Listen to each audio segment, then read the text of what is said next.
Zero Ultra.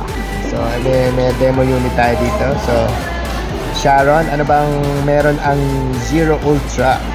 So, meron tayo ngayon, sir, si Zero Ultra. So, si Zero Ultra yung top of the line as of now po ni Phoenix. When it comes to memory po, so naka 256 internal po. Then siya i-expand.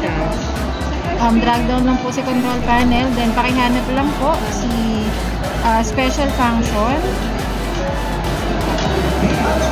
So, under po ni special function, makikita natin si Mem Fusion po or Memory Fusion. So, as of now po, ang default ni sir is 80 po. If in case gusto mo siyang i-expand, option si po siya. So, magtataka ka bakit po merong expansion. Bakit may additional